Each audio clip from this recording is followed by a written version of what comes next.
This is Alexander Playtime Williams of PlayTimeCares.com. What's up, world? This is Alexander Playtime Williams of PlayTimeCares.com.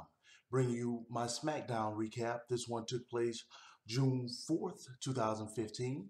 It was in Houston, Texas, at the Toyota Center.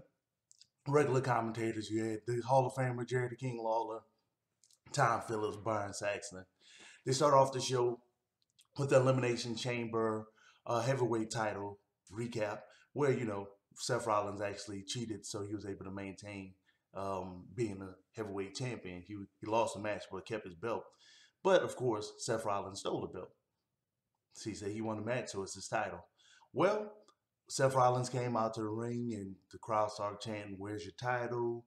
You sold out." So Seth Rollins pretty much explained why he broke up the Shield, which prompted people to start doing the "You suck" chants.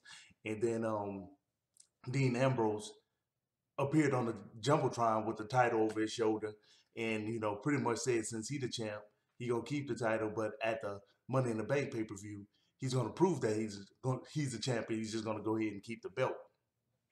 So first matchup of the night is the #1 contender match for the tag team championships. So between the primetime players, the Ascension, and Lucha Dragons, you had a triple threat tag team match, and good pace. It was a good way to start off the show, actually. And all the teams pretty much played to their strong suit. Power people did power things. The agility teams did the agility things. I mean, it was just a really nice blend of styles, and it was a really good match. 8 out of 10. Titus O'Neil is actually showing that he's going from just a mid card type person to being a crowd favorite. He had the crowd engaged. Pump handle slam, boom, secured the #1 contender spot for the primetime players. So of course you have to interview the champs, which is the New Days, and New Day pretty much laid out what their plans were going to be for the Money in the Bank, pay-per-view, and you got it all lined up, even to Kofi Kingston being the person in the actual Money in the Bank contract ladder match.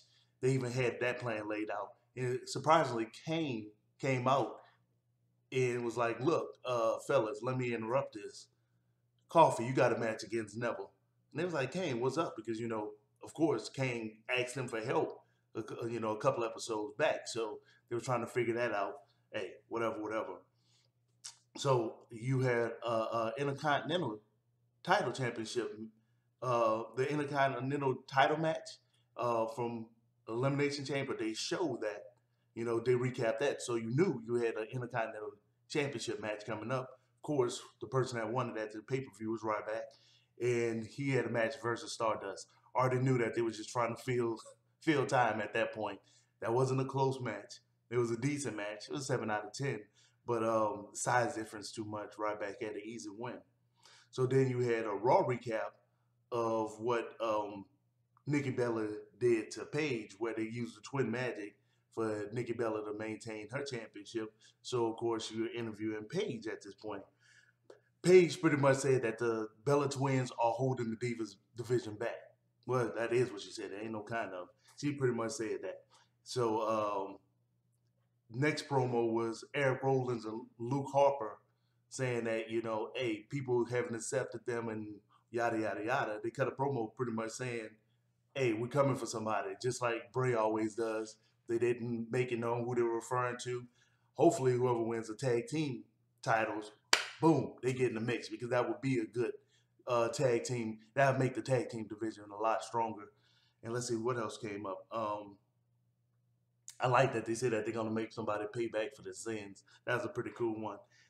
And then they did the Elimination Chamber pay-per-view recap of Chris Owens versus John Cena, the champion versus champion match. Of course, Chris Owens is the NXT champion. John Cena is the U.S. champion. And I keep calling him Chris Owens. I don't know why. Kevin Owens. He came to the ring and, pretty much said that John Cena is like completely delusional. He believes all of the nonsense he says. And, that pretty much his hustle, order, respect mantra is just straight garbage. And he said, you know what, he going to prove that, Cena's just, he trash. I agree with you. Kevin Owens fight, bro. So he issues NXT Open Challenge for his title, which complete mockery of Cena. He even did it complete John Cena style, and it's gonna start now. So if you want some, come get some. Did a complete mockery of it, and then Zack Ryder came into his music hit. He came down to the ring. People was excited about it. It's a short match, but it was pretty entertaining. It was a 7 out of 10 match. Pop up, the power bomb pretty much ended Zack Ryder's night, and Kevin Owens, he kept his belt pretty handily, and then he just kind of destroyed Zack Ryder's after the match. We got people booing him real hard, so he's gonna turn out to be a real good heel. So that's awesome. So Renee, she interviewed Sheamus, and Sheamus pretty much said that he's gonna win the Money in the Bank match. Not really too much more substance than that. Tough Enough compilation, the submission compilations was actually pretty cool because they did the good, the bad, the ugly, or something, a variation of that. It was nice to see some of the bad ones. I love that. Then they had the match that Kane set up, Neville versus Kofi Kingston, with, of course, Kofi having a New Day in the mix. And this really showed why a cruiserweight division is truly needed. Man, they had some good action in that. 8 out of 10 match. Neville had to overcome all of the outside interference from the New Day. And, he did a lot of agility moves, flipping over people while they grabbing for him, flipping over the rope when they grabbing for his legs, stuff like that. Ended up winning the match. It was really, really nice. He ended up getting a cool, just pin victory, kind of roll Kofi up in a quick little sit down on his chest, grab his legs, pin victory. And like I said, that's about an 8 out of 10 match. Turn to Miz TV. So I was like, okay, who would the Miz be interviewing? They showed a recap of Lana and Rusev breakup. Duh, you know who it is. Of course, Lana comes down to the ring, and Lana pretty much said, since Rusev doesn't respect her, he doesn't deserve her. And Miz was like, please, I've been here. I'm from Hollywood. I know a person that uses somebody. Now that Rusev injured, you don't want him. So Lana said, look, I'm going to either do one of two things. Either I'm going to leave this ring or I'm going to smack you in the face because I don't like what you're insinuating. Miz was like, you ain't got to be like that. I got a surprise guest for you. And, of course, it's Rusev. Rusev come down on the crutches. He messed up his ankle a couple of weeks ago. And he pretty much begged Lana, saying, look, please be my crutch, let me lean on you. And Lana was like, nah. So he snapped, it was like, oh, you stupid cow, you worthless, yada, yada, you stupid, you're a stupid cow. And then Ziggler comes from the back and pretty much escorts Lana out the ring over and brings her to the back. And they did a Raw recap of Roman Reigns in his 3 matches that ensured him a spot in the Money in the Bank pay-per-view ladder match. And, of course, that was first against King Barrett, then against Mark Henry, and against Sheamus in the same night. And they showed the interference that, that the Authority did, But, you can look at my other recaps for that. So, of course, the match was going to be Roman Reigns, obviously, versus Sheamus. Cool.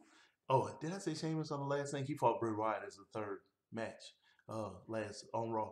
So they showed Sheamus' brutal attack on Randy Orton. That was cool during their match on Raw. They did a Raw recap of that. And, then they started the match. Crowd really enjoyed the match. I have to admit that. They were really engaged. There was a lot of good action. It looked like Roman Reigns was about to wrap things up after a pretty decent match. And then Kane music hits.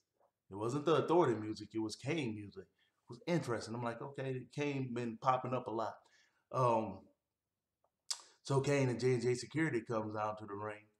And Sheamus tried to capitalize on the distraction, but he really couldn't get Reigns. So Reigns looked like he's about to win it again. Kane interferes in the ring. So I believe that they just threw the match out of no contest. They didn't say that Reigns won by DQ or whatnot. So, he kind of hits Reigns and distract Reigns again. And then Sheamus hit the bro kick on him, hit him with that kick, boom, lay Reigns out. And then Kane turned around, choke slam, boom, to Sheamus. Shocker. Um, so then Kane grabs a microphone and was like, look, I'm the final entrant in the Money in the Bank ladder match. Then all of the stuff makes sense. Kofi Kingston is in a ladder match. So of course Kane is going to make Kofi Kingston hurt himself. Sheamus and Roman Reigns are in the ladder match. So of course he's going to make them bust each other up. And then he come over there and, pick them apart. And, just for extra measure, Kane grabbed Roman Reigns and chokeslammed him. It was standing over him. So it finally made sense why Kane interjected so much throughout the night. That has a lot of potential because of, how much Seth Rollins disrespected Kane during this whole championship run. So hopefully they go with that. If Kane win a Money in the Bank match, that actually would be a pretty good, that would be an awesome thing because then you have the authority trying to convince Kane not just to cash in at any given time. He has the most access to the champ, and have the legal binding contract to say if I decide to choke slam him out the blue in this ring while we're talking, I can bring out a referee and it's a wrap. So there'd be that would actually be a really cool angle. Don't know if it'll happen, but it would be cool. Overall, the SmackDown was pretty well done. Decent matches to really good matches. Not extraordinary matches, but really good matches. Overall, this was a good SmackDown. Hey, tell me what you think. Tell me what you think about the predictions. I'm always playtimecares.com on everything. Just Google it, look it up, whatever. Let me know.